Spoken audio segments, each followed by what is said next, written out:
Did you get your presentation done? Me neither.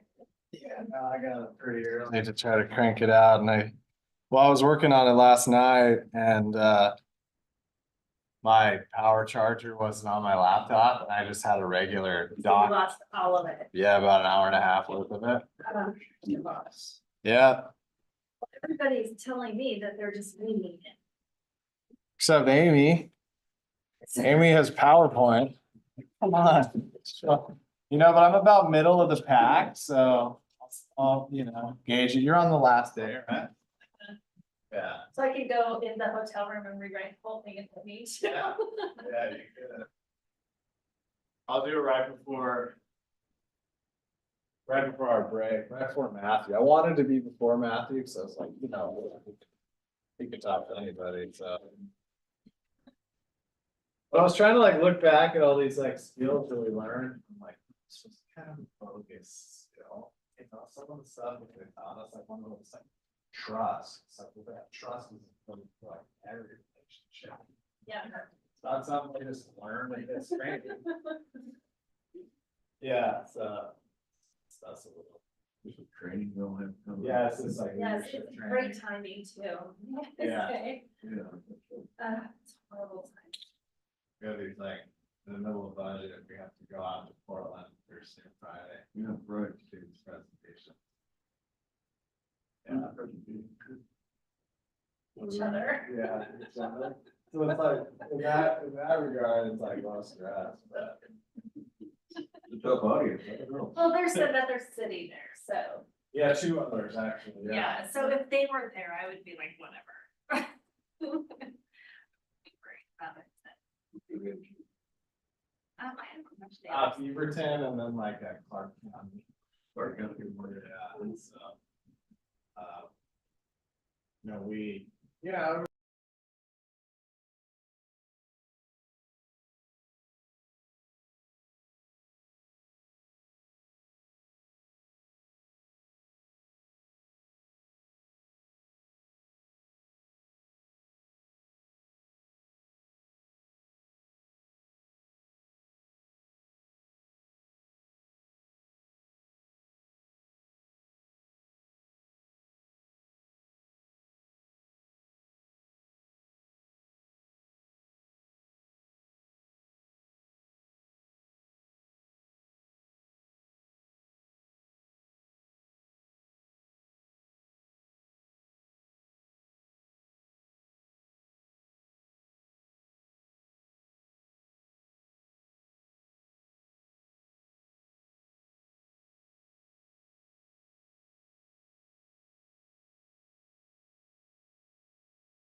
All right. Yeah, I saw you in Switzerland doing that was kind of cool looking. Oh, here comes Walter.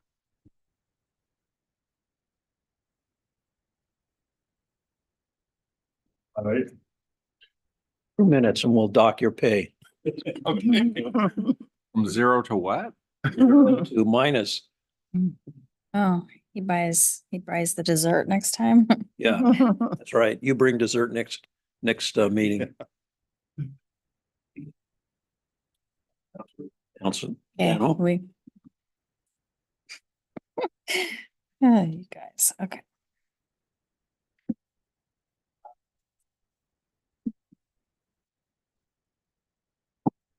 Best. No one has told me that. Sometimes Shannon does, so I was watching to see if she was, but turn off my phone. Will be calling me all night. all right, it's 5:30, so I'm going to go ahead and call this meeting of the Columbia Gateway Urban Renewal Agency Board meeting to order for February 20th, 2024. Paula, will you please call the roll? Stacy Coburn. Here. Walter Denstedt, Here. Pat Hagee. Here.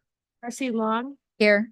Tim McLaughlin, Present, Dan Richardson is absent, Shannon Salazar is absent, Marcus Swift, here. and Ben Ring is absent. Thank you. If you'll all please stand for the Pledge of Allegiance. I pledge allegiance to the flag of the United States of America and to the republic for which it stands, one nation under God, indivisible, with liberty and justice for all.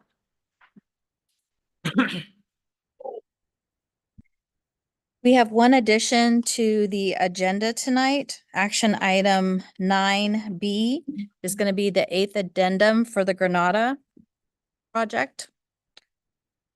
Is that right? Sorry, for the recreation. I can't believe I said that. For the recreation building project.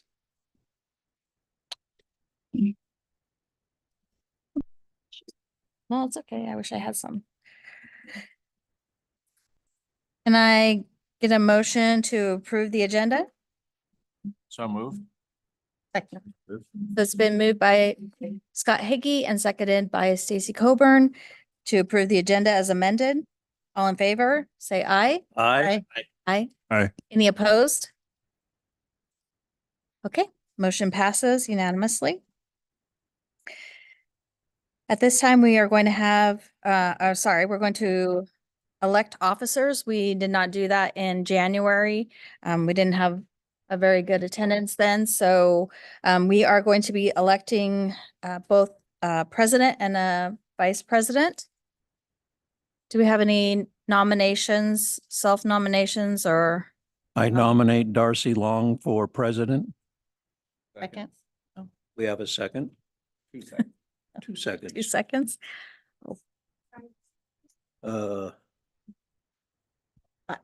Scott. You. Somebody. All right.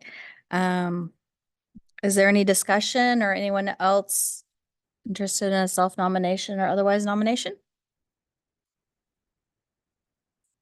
Okay, hearing none, all in favor, say aye. Aye. Any opposed? And I just abstained. Okay. Now we need a vice president, vice chair. Can I take nominations?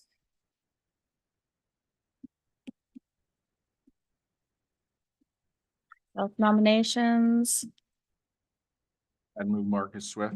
Oh, yes, I'll second that. All right. Tim McLaughlin made the nomination and Scott Hagee made the second. Are there any, yes, for Marcus, sorry. Are there any other nominations? Okay, all in favor of Marcus, say aye. Aye. Aye. Any opposed? Okay, There That's you have enough. it. Good job. Congratulations. Welcome aboard. Okay, now we have the approval of the minutes from January 30th, 2024. Were there any additions or corrections to the minutes? Seeing and hearing none, I have a motion to approve the minutes. I'll move to approve. Dan Richardson moved to approve the minutes. Do I have a second? I'll second it. Okay, Walt Denstead, seconded. All in favor, say aye. Any opposed? Okay. Minutes are approved. We're now going to have a presentation for our annual financial audit, or sorry, financial report and audit for the fiscal year 2022 and 2023. Our finance director, it looks like. Good evening, Chair and board members. This year was our first year of using a new audit agency. It's KDP. They're out of Medford. They did a great job. Very nice, good to work with. Their opinion was that they conducted our audit in accordance with auditing standards generally accepted in the United States of America, and that had a good, clean audit. There was a correction of error, and that was on premiums that were done when the original bond happened. They changed the premiums. So that was something from the original bond occurred. So there was, they changed the beginning fund balance to match that. Then on B1, the agency's total net position increased by $865,186. The increase is attributed to the increasing of the property tax revenue, interest income, and that also includes the restatement for the beginning net position. The agency's total liabilities decreased by $780,992, and that was primarily the result of the debt service payments of $575,000. But it also included that beginning fund balance correction. On B3, you'll see that our current assets actually increased from 2022. That is primarily because the blue building was paid off early and just the increase of the property tax revenues. And then our long-term liabilities, those decreased, being about 100,000. And then our net position went up from 3,396,400 from 2,531,214.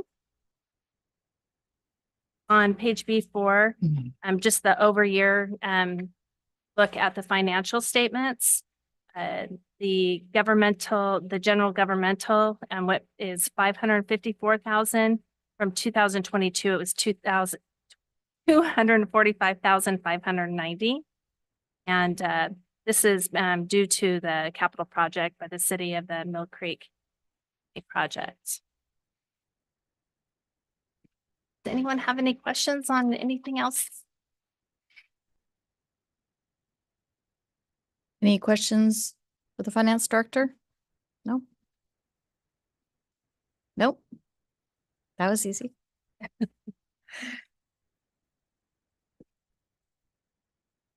At this time, we'll move on to public comment. During this portion of the meeting, anyone may speak on any subject that does not later appear on the agenda. 5 minutes per person will be allowed.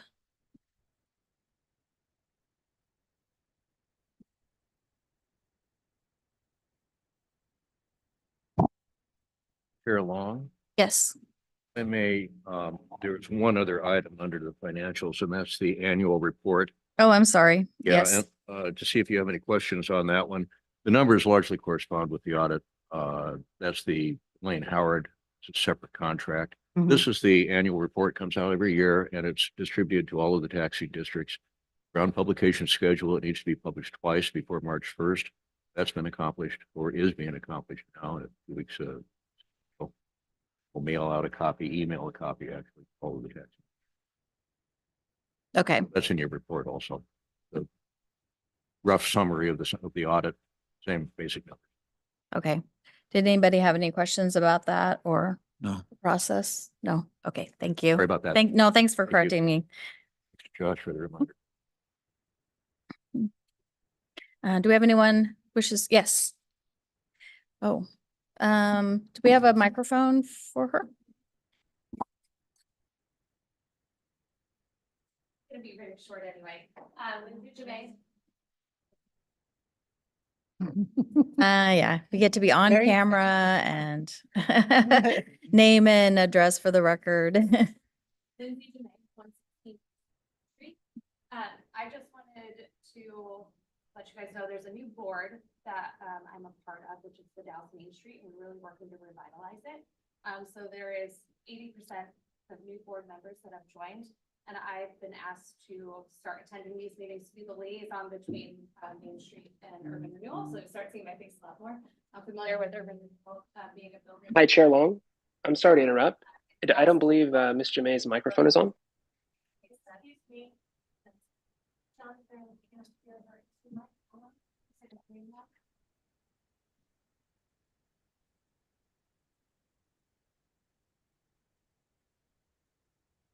Okay, do you want me to say that again? Sure. 116 East Second Street, Lindsay Jemay. There is a new board that has been underway for the Dallas Main Street. There's about 80% new board members. We're really working hard to revitalize the organization. We think there's a lot of good that can come of it. I am a board member and I've been asked to attend these meetings to be the liaison between Dallas Main Street and Urban Renewal. So if there's anything that I can also help out with, or if you have questions about what's happening downtown, I am a building owner and business owner. I'm happy to share on both sides what's happening on Main Street. Great. And I assume that you're already on the email list with Paula so that you're getting copies of minutes and agendas and everything? I'll double check. I know I'm on the city one. I'll make sure.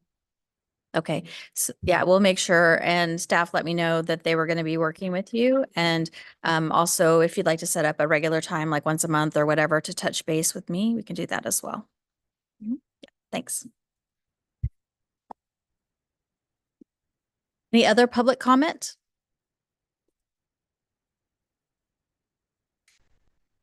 At this time, we'll move on to our action items. So that's 9A, Tony Zilka Incentive Program Request, 201 and 203 Washington Street. Yep. I'll go ahead and do the overview and then introducing Tony with any questions. Tony can make an additional introduction here.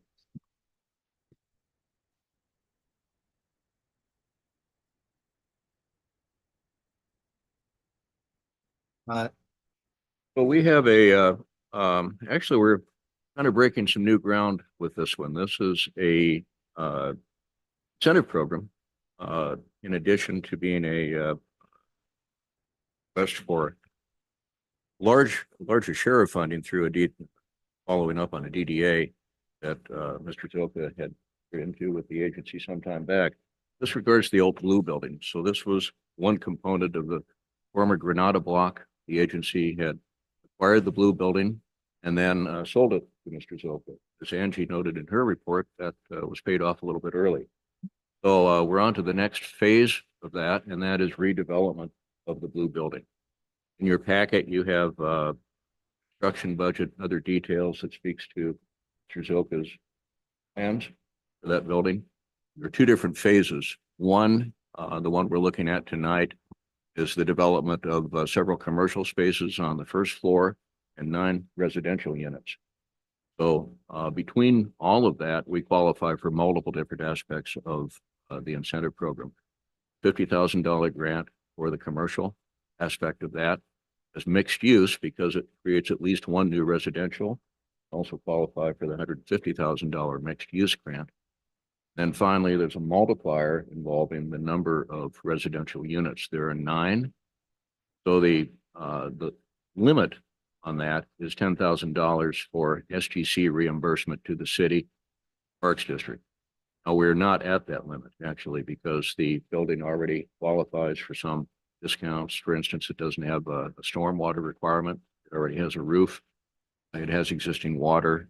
It has existing stormwater. So those discounts apply to those SGCs, and you'll see a breakdown of that on page 67 of your packet talks to the different grant aspects of this, mixed use, commercial, and SDC payments. Total SDC we're looking at for 9 units is $71,000. That's in addition to the 200, the sum of the commercial and mixed use. All of that's for phase 1. A little bit farther down, same project, but not starting quite as soon, and we'll be coming back to the board for a second approval, would be for additional residential. So a total of 13 residential in the project. Zilka also intends to develop retail, commercial, the basement level. That is again not part of this current project. Commercial focus now is on the main level, the street level. You have history of the historic Washington Hotel, the Blue Building, in the staff report. It has gone through historic landmarks review and approval, received land use approval. The report speaks to the DDA. The overall investment that Mr. Zilka poses on this is 3.8 million, over 3.8 million. That goes right to the private market. That's I think speaks directly to major purpose of urban renewal is to increase the private tax base entity. This would be a very, very significant step toward that end. The upper floor of the building right now is vacant. Basement is vacant. Main floor is underutilized. Yoga studio in there. So this would be really a complete redevelopment of the building. On page 66 of the packet, we speak to alignment with agency goals and objectives. I don't think I need to read through them all here. Spoken already about strategic investments, increasing the tax base. Certainly are there jobs proposed here. I think memory served 9 to 10, 11 jobs, as noted in the report, at full-time positions as a result of this. That's through the additional commercial development taking place in the building. And again, returning an underused building to very active use. Building is located Washington, of course, and First. I should have noted that in the first place. First Street is designated for restructuring, redevelopment. So here we will have a new retail space directly on First Street. That in itself is a wonderful development. I've been following this, working with Mr. Zilka for a number of months on this project. I would entertain any questions. Again, the request is noted on page 67 under staff recommendation, that is to approve an amount not to exceed 271,382. And again, I'd turn it over to you for any questions or Zilka, Mr. Zilka. Who's your guest here? Sure. Yeah, I'm Tony Zilka. Property 201, 203, and 205 Washington Street. Residence is 319 7th Street. And my office is here and in Portland, production company there. This is David Ewing, my general manager, who has been part of this project since the beginning. We purchased the building. The part of with the building. Thanks for saying all this. Accurate to what what we're really trying to do. It's a shovel-ready project, beyond shovel. It's standing there, ready to go. We had a really nice situation with the Brownsfield grant, and so we got really good clearance as far as the contamination of the building, which is very light. We were concerned because of the model laundry or model laundry, depending. But we found very little contamination from that, and very little lead, very little asbestos, primarily because of the fire and because of the retrofitting of the building to be more of a warehouse. So have any of you been inside the building? Okay, yeah. So the main floor, ground floor, the residential or commercial space is pretty clean. I mean, they did a decent job of rebuilding the building to a commercial space. And then the upstairs is just a large box. There's nothing there. The walls. But anyways, the Brownfield grant also gave us did a structural component, and the building has a very sound structure built in 1860s, 160 years old. Reckon it's got to be up there in the top 10 of old buildings in the Dalles. One of the few buildings that's represented in the Wasco County Museum. Go to the Wasco County Museum. There's a venue for that building. Zane Moody came to the Dalles and became governor of Oregon. It's got a lot of history and it's got a lot of potential. It's an unusual building because it daylights to the back and it's standalone. Well, all four sides of the building are available for windows and entrances.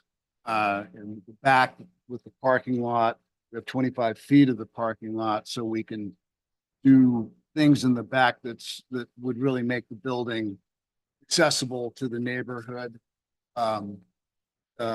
Picnic benches and things like that that would dovetail to what's happening with Todd's building, so that he has some open venue stuff that may, work well as time goes on. If I have people living there, then they can go get a hamburger and listen to music. So we're pretty enthusiastic about what we've seen there and what we think we can do. Right. So what questions and comments do people have? Well, I went down and looked at the building. I'm sure you guys have looked at it more than I have. My concern is basically sequence of projects. I have no idea when the First Street project is gonna actually unfold and construction start. And I don't know when you guys would plan on starting on this, but the First Street is got a sidewalk runs along it that's held up by a retaining wall that wasn't built to last. Like you pointed out, it's an old building and they're using part of the building as a retaining wall for that sidewalk and First Street. So I'm afraid that northwest corner and maybe that whole wall is going to intersect that. Oh my gosh, what do we do now when the street goes in? Same with the Baldwin. I think that's a concern for this First Street project. So, I also not really sure where the railroad right of way starts and stops. And I say that because if it's not where we think it is, we start construction there and the railroad goes, you got to move the street over, then that's going to encroach on your building. Saying that the rail line may move towards my building? No, I don't know how wide their right of way is. Because I know the other building on the cross the way, what's the Kitchell building, yeah. that's got a right of way issue. But yours doesn't. Well, I'm not saying it does. Okay. Well, good. I Yeah. just don't want to find out that it does when we start doing the First Street project. Because it seems like that's when the railroad would say, wait a second. We see you're doing a bunch of construction there. Because to me, But- the street is built partway on the structure that holds the railroad up. So, First Street is up on it. two completely separate projects. Director Chandler, can you speak to? I can, yeah. So, the First Street project, great points, actually. There's some nuances to the First Street project. The question regarding right of way, there is a little bit of a swap all along First Street, basically between the city of the Dalles right of way and railroad right of way. Some of the railroad is actually on city of the Dalles right of way and vice versa. So we are in constant negotiations with the railroad about a potential swap on that one. But, long story short, it's not going to really be something that impacts the project itself. The railroad won't be moving. The street will be in the exact same location that it is. Those walls are very old. Those walls will be entirely replaced, kind of the stacked basalt walls. Those will be replaced and an actual just like a poured or gabion wall, which is basically a netting with rock inside of it. Will actually place that. As far as the impacts to the building itself, we have structural engineers taking a look at all the buildings that are along there to make sure that each of our wall designs are actually set in a way that the walls, once they're installed, will have a little bit of, I think, at the bottom, like a 3-inch setback, basically from the base of the building itself. Because the goal is we need to make sure that the walls that what we're putting back there do not have any issue, don't create any foundational issues with the buildings that are there. Yeah, I was imagining this scenario that they put a whole bunch of money into it and then the First Street project starts and we got to go to them and say, you got to move your wall back 2 feet. After the building's already done. Yeah, no, we're Don't wanna well do that. along, the way with the First Street project is 95% plans at this point. We have 95% plans. So yeah, each one of the buildings that are on First Street have been engineered and these retaining walls have been addressed. All right. Fortunately for my building, we're at grade with the sidewalk. So the sidewalk right now comes right up to the threshold of our doors, which my understanding is not changing. So we're ADA compliant and all that works really good. And we've got nice 10-foot wide sidewalks, which retaining, correct? Yeah, maybe some fluctuation in there. I'm not taking my side. It's ours. It's important because I see a cafe environment down there, table chairs, things like that would enhance that neighborhood and people would be able to sit and watch the trains go by, or during the Cherry Festival, it's a nice sidewalk. The building sits at a nice level. Well, maybe it's a little bit high because that first step is like 16 inches. So That'll be replaced. Well, you're probably aware historically the basement was the first floor. Yeah, so So, if you yeah. go into the basement of the building, you can see these beautiful arch windows that are buried and doors. And The side of the building that's exposed was never altered, and that's why the alleyway there goes like that as it goes Yeah. up and over all the streets. So, and I figured you guys knew that, but I just every now and then there's projects that get approved and everything, and then in the middle of it, it's like I can't believe somebody didn't think about that issue, yeah, and those are good points. But and then oftentimes it's like, well, who do we hold accountable for this mistake, And I don't think it would be the Urban Renewal Board, but we don't want a big investment and then have an issue that pops up that, makes it less profitable for you and everything. Right, and they did core drilling in the sidewalk. So they have what's the name of that engineering? They did some core drilling into the sidewalk, so they have decent knowledge. And the work was done, I think, recently or within, what was it, the 80s when they poured those sidewalks? So they have some information that's better than, say. It seems like I heard that the First Street project's initial cost estimate is definitely off. And I can see why when you go down there and look at it. It's complicated. Yeah. The And elevations, the street elevations are gonna be different. Okay, Yeah. so I'm going to focus us back on the actual project and what they're asking for from Urban Renewal. And I believe Board Member McLaughlin has some I just have some questions. questions. I'm looking at the rendering and on the backside, it looks like 3-story with the windows facing the rear, and it looks like 2-story with commercial on the first floor and second floor residential. No, so the first floor, the street level is split down the middle.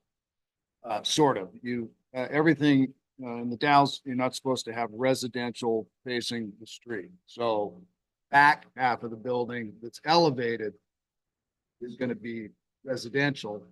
Front of the building that faces the sidewalk, and there'll be a center hallway. Okay. Right. Yeah.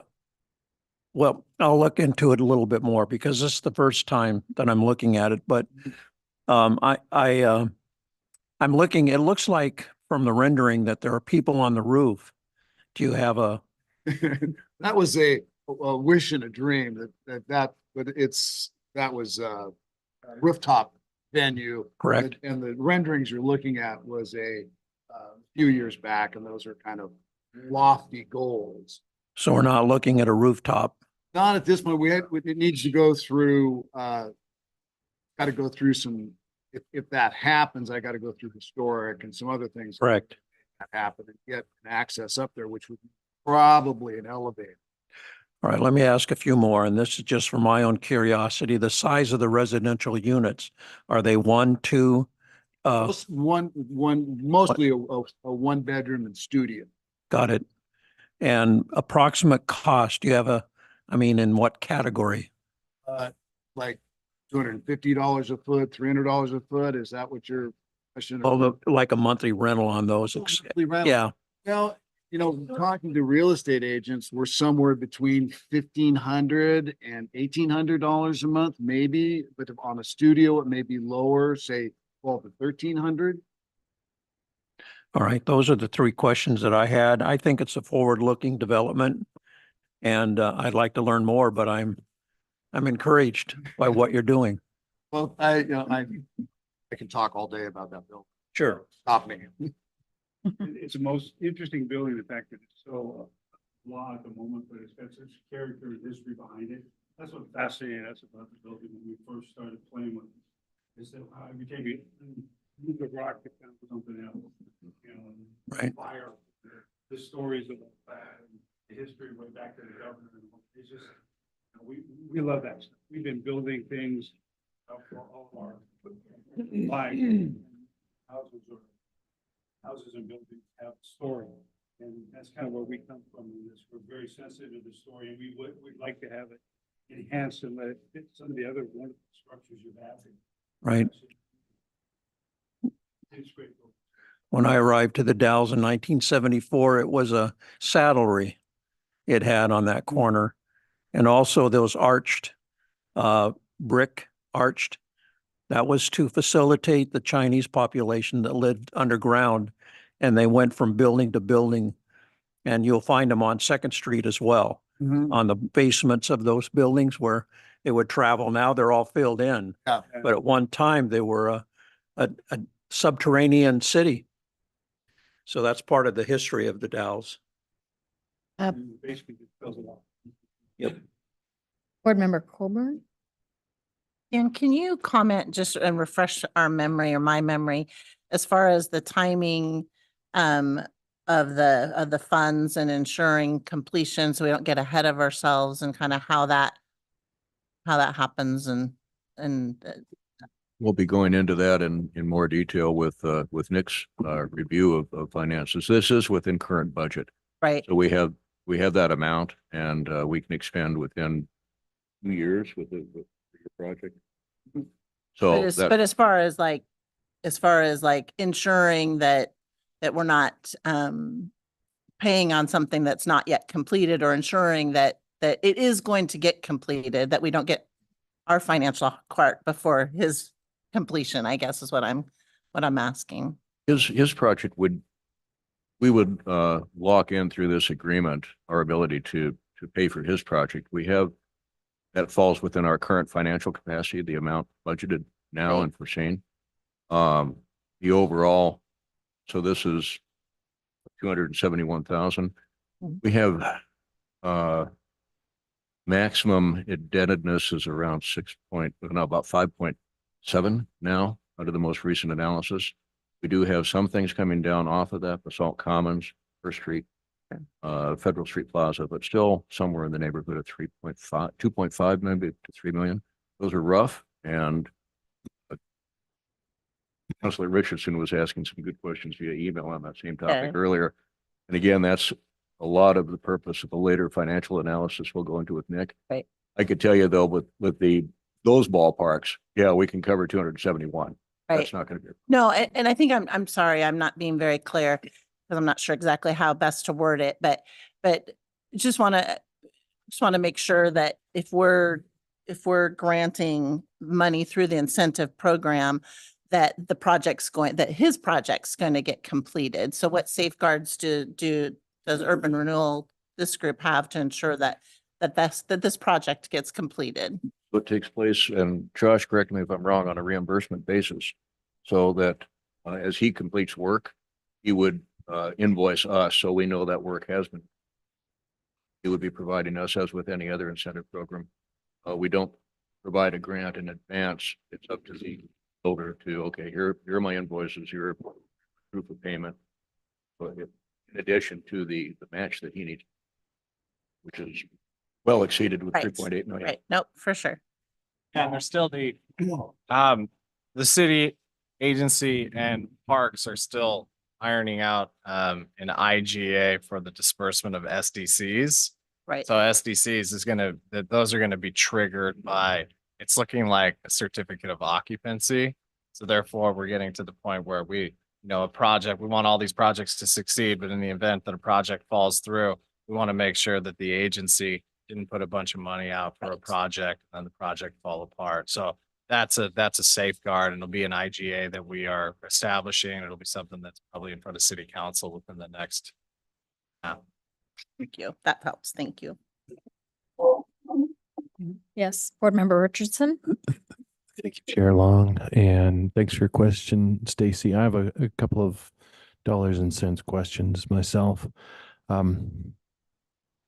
Allow me to quote the staff saying that we have uncommitted URA money in the neighborhood of $2.5 or $3 million, best guess. So this project would be approximately, if funded, 10% of what we got left to spend, which is not inconsiderable. You know, that's something we need to think about. They have stacked all of the incentives, but they're following the incentive structure that we hashed out. So to my mind, this is what we ask people to do. And here they are saying yes. With regard to the funds and the amount of money we have uncommitted remaining, I suppose to my own mind, if we had 10 projects that would get downtown buildings back into full occupancy, mixed use, job generating, we would say, yeah, that would be a great deal, right? At least in my mind. So I'm feeling pretty good about it. Well, that said, I have two unanswered questions, and staff knows one. And that one is just an estimated return on investment, an ROI. You know, what would we be looking at for getting our public money back? We had that for the Hanlon project, as you pointed out in email. I would prefer to have that. Would be just a useful piece of context for me. I don't know that I'd say no tonight without it, but it would be helpful. I share that with my fellow board members to consider. And the other question I have that Mr. Zilke, you could answer is, without getting really fine grained, can you just give us a sense of how you are financing your piece of it? You see, we asked that on page 3 of the application, but I don't really, there's nothing sort of showing what that is.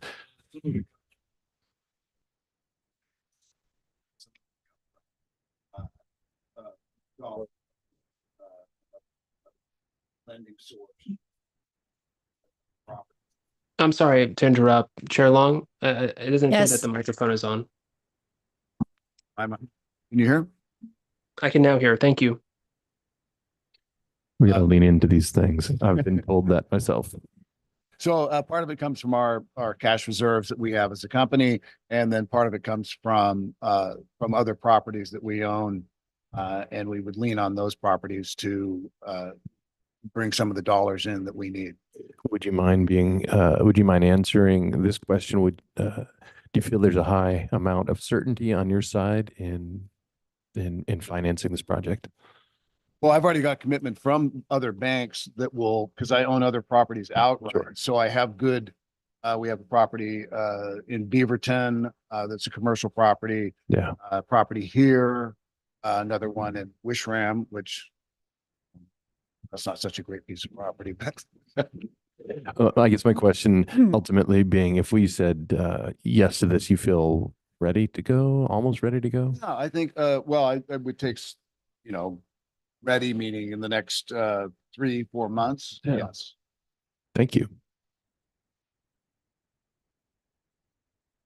Any other questions, comments? Okay.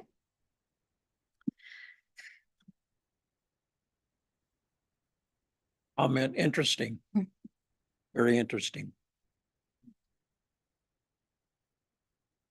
So, you know, one of the reasons about my company and one of the reasons we looked at this building so hard is that we are concrete and masonry saw cutters. We have special tools that we use to cut concrete and masonry, both vertical and horizontal.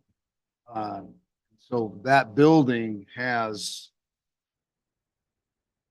23 windows and doors that need to be cut into it. So it's a sizable amount of saw cutting that's going to happen. And we have ring saws, hydraulic tools and stuff like that that we've invested in as a company.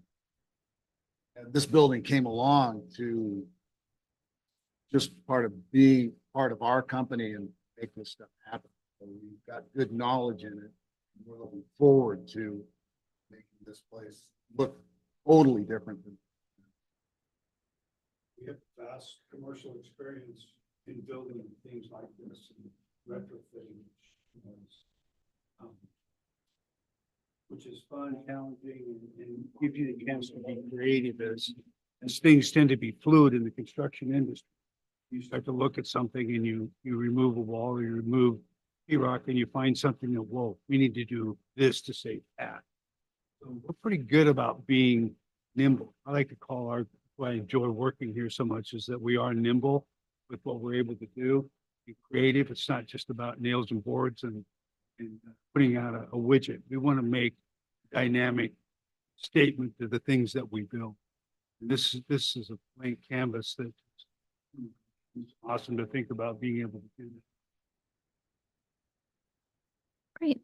So on page 67 of the packet, we have 3 board alternatives. And of course, you can always add one if you want, but would anyone like to make a motion or discuss some more?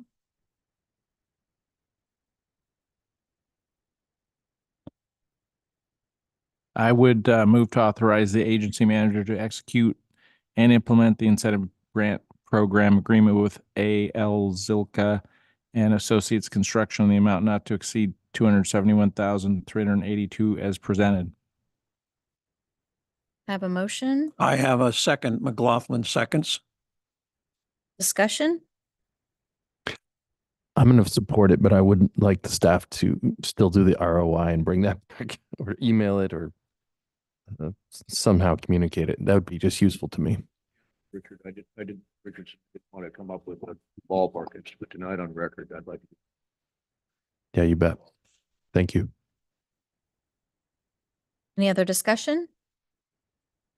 I guess just, I mean, in terms of discussion, I think in terms of, if you look at the investment, I think a lot of these are good questions in terms of, we obviously want to make these investments in projects that are going to actually happen. And my assumption is that all the agreements and all the legal work is going to kind of cover those bases to make sure that those investments are made and we're not putting money into it. But if I look at just the project and can imagine even part of kind of what they're proposing in that building, I think that the investment that, you know, we're making on behalf of the community to increase the value and the activity there is going to be well worth this investment, in my opinion. And I agree with that comment. I think it meets all the standards of what we really want to do with urban development. And especially with the residential component, and adding to the downtown. I think it's a wonderful opportunity, so I support it. So there's been a motion and a second. All in favor, say aye. Aye. Opposed? Motion passes. Thank you. Exciting. So for our added action item B, I'm going to turn that over to staff. Thank you for your patience with the supplemental item. We put this in late last week, and this is for the 8th addendum, the recreation, and I know that I came before you in August and the last addendum. I will say right now that we will have TCO, temporary certificate of occupancy, this week. I have been conducting monthly check-ins on the project, and Carpenter was in touch with building codes today, met with them. The final element for TCO is charging the sprinkler system. He is having his contractor come to that. So with that, he has temporary certificate of occupancy. However, the DDA calls for CO, and for CO, he needs to do a few other things. Number one, complete minor adjustments to the access on the event center itself. He has some steps there. They need to be modified. Waiting for a couple of garage doors to come in. So there has been a capacity issue in terms of materials coming in. It's the same challenge that he has had and so many projects had for a long, long time. COVID. Well, those garage doors are supposed to come in within 2 to 3 weeks. He needs to put a cover over the event center and safety railing. With that, you'll have CO. Now, that's not the complete project because we also want to see the facade painted. That he needs some warmer weather. Probably the biggest reason we have for pushing this as far as we are October 1st. The carpenter advises that he has some events being booked fairly soon. That's going to put an effort, another incentive for CO, which he anticipates. However, after having put this before you in August and after a number of other iterations before that, I don't want to say first, rather say October 1st and give plenty of time. Knowing that we have TCO this week, checking up, gives me more confidence. Final. Todd is putting heart and soul into that building. He had setbacks. He's had a roof collapse. He had to pay for the cleanup, like a $300,000 experience right there. He took out of his own pocket. See what has happened with the recreation through the years, what it used to look like and what the other properties look like now that he has accomplished, I think speaks to his commitment. So I'll be making the request, bringing it forward if I did not. Total confidence. So with that, what up to you?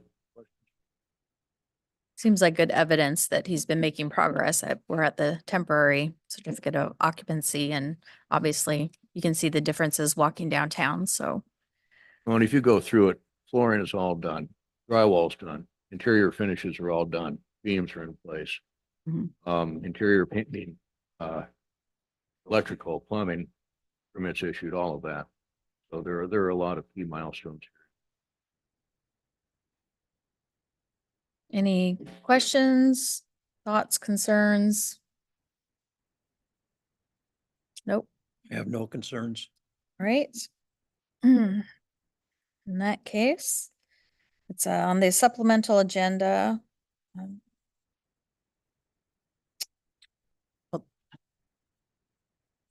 on page 2 of the supplemental, you have our recommendation.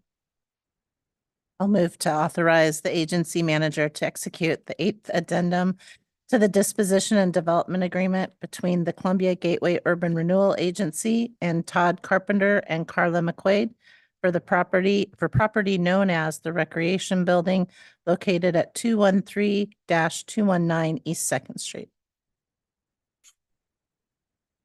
Second that motion. So it's been moved and seconded. All in favor, say aye. Aye. Any opposed? Okay, great. Motion passes. I vote of confidence. Okay, moving on now to our discussion item, the Columbia Gateway Urban Renewal District Fiscal Analysis, Part 1. And we have Nick Polpanuk of Tiberian Solutions joining us via Zoom. Nick, fast microphone check. Can you hear me okay? I can hear you fine. Can you hear me? Yes, indeed. Thank you and welcome, Nick.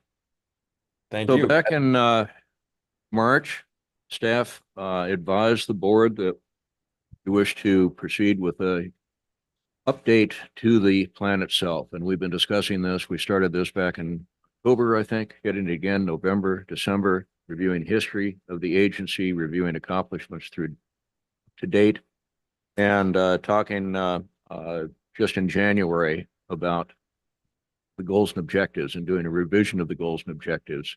Took good comments from all of you at that time. We tweaked that again January 30th in that meeting, and then I'll be coming back in March. We'll be coming back in March with final revisions on those goals and objectives. Meantime, in February, we wanted to talk about fiscal experience of the agency, and Nick will be speaking tonight. Several different points. The first of two presentations. We'll have a follow-up then in March on the same general topic.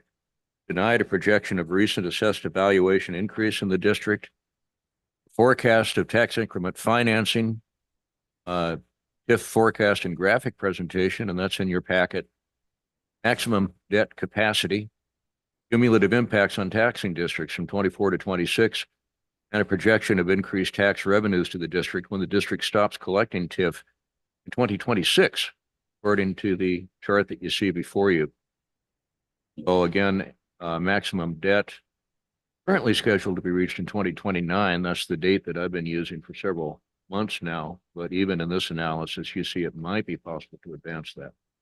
That's where Nick and his expertise come into this. So again, in the March meeting, Nick will be back. Tiberian Solutions and Johnson Economics will conclude the analysis with an overview of the district's long-term economic impact, a summation of findings.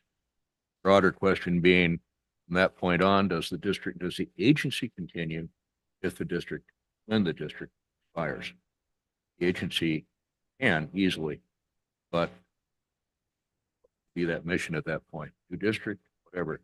Right now, we want an analysis of what has been accomplished, what needs to occur between now and May. With that, I will turn it over to Nick. We have slides, I know. Nick, maybe a screen share on slides? Yeah, I'll go ahead and share my screen and hopefully that works. Go off of slide view and expand. There you go. Okay, terrific. And Dan, I think if you want to tackle this first one, I'll handle all the others as they get into the financials. But this was work that my office did, culling through all of the historical budget documents and audits dating back into the 1990s to document the history of expenditures that have taken place in this urban renewal area. And it's fairly impressive when you look back at the 30-year history of all that's occurred here. The left side of this screen showing all of the public projects that have been funded over time, and the right with the orange dots showing all of the private loans and grants that have been given out in more recent years. And Dan, if there's any of these that you want to, highlight as a sort of the history of the district. Sure, Nick. And back, I think it was November or December, we went through most of these projects in greater detail, trying to do a recap. You've captured several here that I did not know about, particularly on the loans and grants on the lower right side of this. I think the overall thing that's important to keep in mind here is that this kind of demonstrates the way the agency has evolved through the years. An initial emphasis on larger public investments, and then really wishing to change focus and really hit the private sector investment as we've done tonight with the blue building. So you see more loans and grants focused on private ownership on the from 2005 on.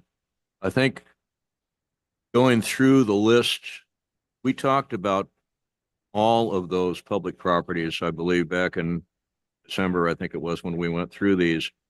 But on the right side, Columbia River Bank Building, the Art Center, Masonic Lodge, I might have touched upon, not Columbia River Bank. I didn't know about that one. A lot of this has been kind of an archaeological research project here as we go through old files.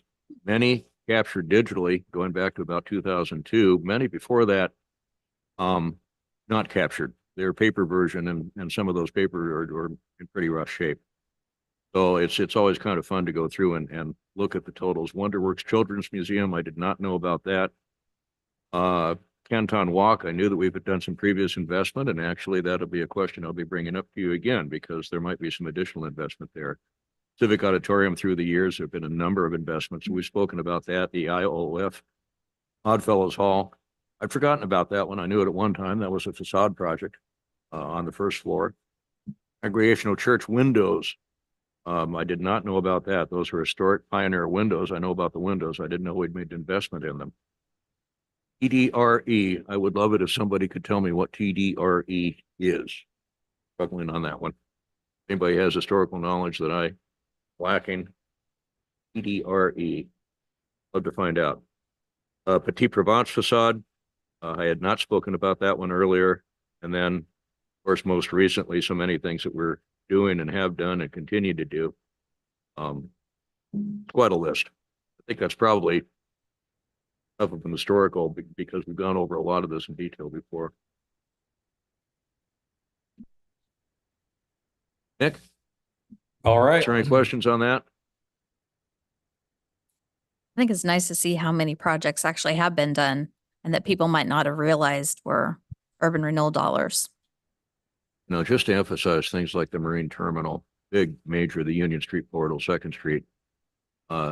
As I mentioned earlier in earlier presentations, urban renewal did not pay for all of those. It leveraged urban renewal dollars, leveraged multiple other state and federal sources on these big.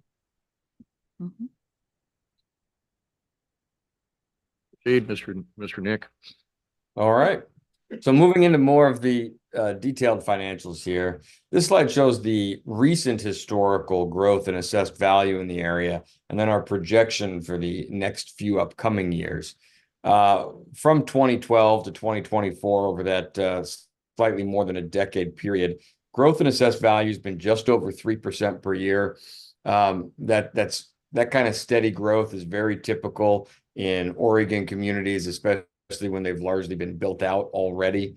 The Oregon Constitution limits the increase in assessed value for any individual property to no more than 3% per year. And anytime you get growth above that, it's when there's some sort of special circumstance going on, most typically new construction value. So for areas to get above this sort of a trend line, there needs to be more significant construction activity taking place. Our forecast into the future just assumes 2.75% growth in assessed value per year. So just underneath that 3% value that's been historical trend. But on top of that, it does include some specific assumption for the Basalt Commons project that is planned construction for the upcoming years. That project, although it's anticipated, I believe, to complete construction next year in 2025, doesn't lead to a major jump in the assessed value in this area. And that's for a couple of reasons. Most notably, the project is anticipated to receive vertical housing tax abatement. So 80% of its assessed value would be abated for a period of 10 years and won't come on the tax roll until a decade from now.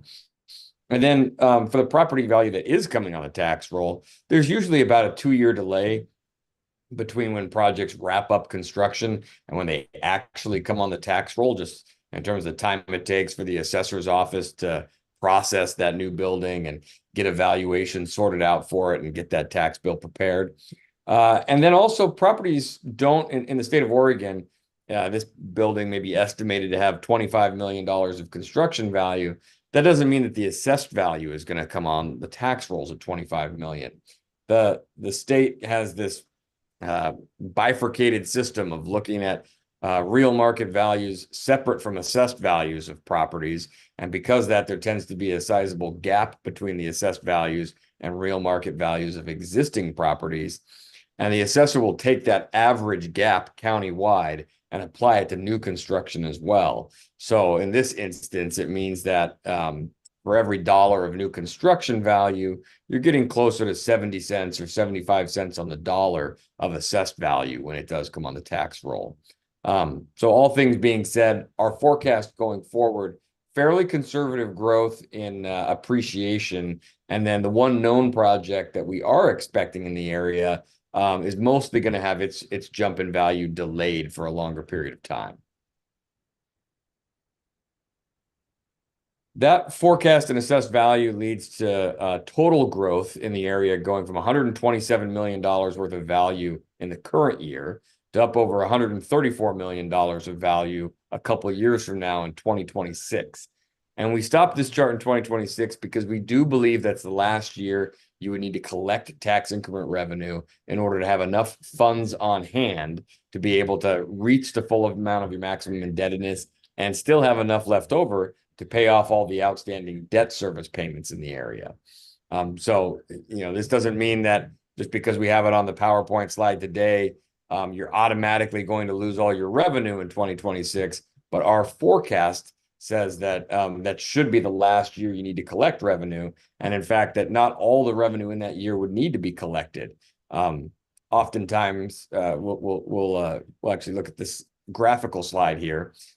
This is showing the property tax revenues forecast for this area into the future. The dark blue is the revenue that would be going to the overlapping taxing districts. So in these current years, a small share of the revenue is going to the overlapping taxing districts. That's from the frozen base that was established back in the 90s. All of the increment value is this light blue that's going to the urban renewal area. And then in 2026, we believe that not even all that revenue would be needed. And this drop in revenue here is showing some amount that could also be shared with those overlapping taxing districts. The way that often would work is you'd actually collect all of it. And then once you've confirmed that you've funded all of the maximum indebtedness and you have enough to pay off all of your debt, that you would return some of those unspent funds to the county assessor, and they would redistribute them to all the taxing districts where they would need to go to. But we're anticipating that in the next few years, you would cease collecting revenue. That means, jumped ahead. That all of the tax revenues in this area then would begin to go back to those overlapping taxing districts. You currently have some debt service payments that are scheduled out here until 2029. And in those interim years, you would either be just making those small debt service payments each year with your existing fund balance, or ideally, you'd look at how those loans are structured and see if you have the opportunity to pay off those loans in advance in 2026 without suffering any kind of prepayment penalty. And then I will point out the reason we stretched this chart out as far as we did is we are anticipating this bump in revenues here out over a decade from now. That would be when we anticipate that the new construction project that's planned to wrap up in the next year, that its 10-year tax abatement would terminate, and then the overlapping taxing districts would get the benefit from that recent construction as well. So looking at this chart, really good news for the overlapping taxing districts in terms of this area coming towards the end of its lifespan of collecting revenue. In addition to that forecast of revenues, we also looked into the maximum indebtedness in of the area. This is something that we do on an annual basis, but a year ago, there was a discrepancy in the calculations. We had two different sets of figures that were had conflicting information about how much was remaining. So we made sure this year that we got to the bottom of that and are as confident as we can be in how much maximum indebtedness has been used and remaining. The maximum indebtedness of this area really does set the expenditure limit. And so that over the lifetime of the district, it was allowed to fund $29.1 million worth of projects. Of that 29.1 million, at the beginning of this fiscal year, it looks as though 23.3 million had been used up. That's 80% of the total, leaving $5.7 million of capacity remaining. So in this current fiscal year, that's the amount of remaining capacity to fund projects funded by tax increment. I make that distinction because you have a few dollars that the area has collected in the past that aren't actually from tax increment. We refer to those as program income, and those dollars can be spent on top of the amount remaining that we showed here. So what does that all mean for us? We estimate that the amount of funds you actually already have in the bank today would be enough for you to reach your full amount of maximum indebtedness. You already have more than enough in the bank that if you spent it all on new projects, you would hit that maximum indebtedness, 5.7. Then there's the $300,000 or so of funds that you have in the bank that are from program income. Again, those are sources of funds other than tax increment financing. And when you combine those two, you've got the ability to fund $6 million total in projects in this area. After you've hit that maximum indebtedness, after you've spent that $6 million, you can no longer spend any money on any new projects. All you can do is pay off outstanding debt. And then once you've paid off that debt, or you have enough funds in the bank to pay off that debt, you would cease collecting property tax revenues. Again, those debt service payments are currently scheduled through 2029. It looks to us as though at the end of 2026, you'd have enough funds available to be able to pay off all that debt on top of your maximum indebtedness. We typically show this sort of a slide to show what the impacts of the urban renewal area are to the overlapping taxing districts. And so this is showing the amount of money that each of these districts will forego from now until the end of the urban renewal area when it stops collecting tax increment dollars. And so we're estimating that the district would need to collect $4.3 million of additional revenue. The largest sources of those funds in terms of the jurisdictions that would be foregoing the most of their property taxes in order to generate this funding are the school district, North Wasco County School District 21, as well as the county itself, and then the city itself. Those are the three largest line items here. You'll notice that the school district does have an asterisk next to it because when it comes to local property tax revenues and local school funding, there's actually a disconnect. The state of Oregon has a state equalization system. So when property tax revenues locally go up or down, that information gets passed on to the state, and the state then changes the amount of state funding that they provide to your local school district to make sure that the end funding result is the same and that every school district across the state is receiving the same amount of funding per student. So even though there's money being foregone here to the urban renewal area, that doesn't have any direct impact on local school funding. For the other taxing districts, you don't have the benefit of a state equalization formula. So these foregone revenues are truly foregone from your cash flow.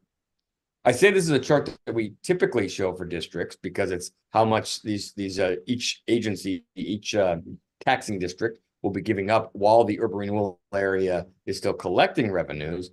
But you're so close to the end of the life of your district that this next slide is actually, I think, more interesting. This is showing the amount of annual increase in revenue that will happen for every one of these taxing districts a couple of years from now when it ceases collecting urban renewal dollars.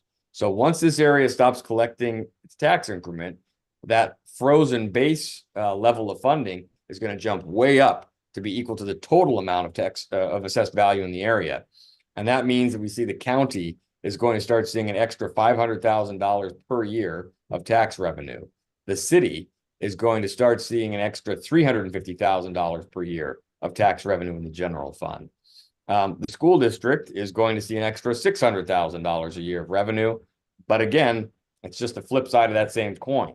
It's going to see this new local revenue, but the state's going to see that, and they're going to offset that by reducing the amount of state funds. So the school district really should be treading water through both the highs and the lows of any kind of changes in their revenue stream. All these other taxing districts, though, that we see here, all the general government districts are going to experience a very real bump in their revenues as soon as this district stops collecting its tax dollars. And that's the end of our formal presentation for this section of urban renewal finance. As Dan said, we'll be here again, I believe, next month with some additional information looking forward at this district and upcoming expenditures and also the economic impacts of everything that's been accomplished in this district to date. Thank you, Nick, very much. Turn it over to the board. Questions for Nick? I don't have it. No. Nope, no questions, but I think there's a lot of agreement up here that it's very helpful. Right. Nick, we'll see you again in March. I thank you very much for your work, your analysis on this. As Carrie Long mentioned, this is very helpful. It helps us guide our path going forward. Thank you, sir. Thank you very much. Enjoy the rest of your evening. Thanks. Okay, at this point, do we have any board member comments or questions? Nick was estimating that Basalt Commons would be a year and a half. And I didn't ask him because there's no way of knowing it. Do they have a loan now or are they moving forward? Actually, you anticipated my staff comments. I'll give you a brief update on that one. Psychotic. Moving forward, we're in constant conversations with the developer, and I don't know why it would matter to me, but I just like a year and a half, that would be good. But I don't think that, it doesn't sound like that. it matters a lot. It matters a lot. One thing that was not in Nick's calculations is our blue building. That's a $3.8 million due, and I'm thinking that's probably going to affect some of those, the positive. But no, I can really, so far as Basalt Commons, talking with the developer on a weekly basis right now. The developer is waiting for interest rates to be a little bit better, and they're going in the right direction and looking for a ground floor tenant. And we're going in the right direction on that one also. Can't go into more detail right now. Fine. Other board member comments or questions? Are you? I have a question. Sorry, I actually, when we went through the annual report for the fiscal year, we went through that and I missed this, but I was curious, like if you look at the document, it identifies the kind of percentage, urban renewal is a percentage of permanent tax levies for all of the districts. And I was kind of expecting that those percentages would be like the same or close to the same. And I was trying to figure out like why it varies, as much as it does. So like it varies from, for the city of the Dalles, I think is the highest one at 5.86. And then maybe it's because those districts kind of intersect with. The page number? This is way back in the packet. This was at the beginning of the meeting. When we had the audit, it was the financial report after the audit that we kind of semi-skipped over. And I was trying to wrap my head around like why those percentages would be so different. And maybe it's because of the land mass or something within and out of the district. But it's just interesting that it varies, like the city's percentage relative to their permanent tax levy is 5.86%. And then like Wasco, well, let me see. Wasco County, or You're looking at the back page, page 5. Yes. Of that. Yeah. And I'm sorry, but we kind of whipped through that and it wasn't really explained. So I was just curious, I was wanting more context to all of that. And maybe we can do it later. But because I didn't ask it at the time, but we kind of missed it and then came back and then I missed it. And really good question. And it should have occurred to me also. Your comment about geography, I think, might be part of the answer because you look at Wasco County, only 3%, but that's the city portion, a large county. Doesn't surprise me about Wasco Parks because I've heard it's higher than that, 7%. for operating costs. Let's do some bit more research on that. Okay, one. that's fine. I apologize. We kind of went through it and I missed it, and all of a sudden we were there. So, and I was like thinking like, oh, I was going to ask that question. So I maybe just a little bit more context on that. I'll follow up with Elaine Howard. On Okay. this one. She prepared that report. I'd be curious about that also. Okay, Thank you. that'd be great. Thanks. I'm actually glad that you brought that up. And so just to make clear to everybody, if you have questions, even if we already went past it, let's get them answered. No problem. Anything else? Okay, we'll move on to staff comments and project updates. Few that I have. First off, work on the Foley proceeds to another phase, looking at sidewalk repair there. And thanks to the sidewalk repair program that we had through the city, we'll be able to assist with that also. I mentioned Basalt Commons update, continuing to talk with the owner of the Mint Building. We may have something coming forward in maybe 2 months, I think. Okay. A couple of questions we need to settle. And then finally on the Neon Sign Museum, we will be taking care of an underground storage tank assessment through the Brownfield program. We have a little bit of money left in the EPA Brownfield grant to take care of that program and maybe one other project, maybe 2 projects at most.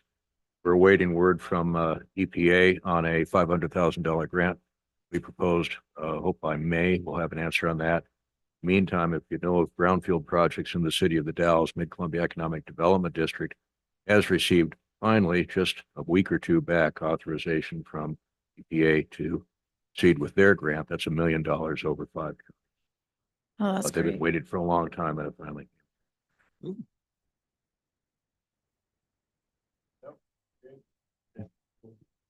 Okay.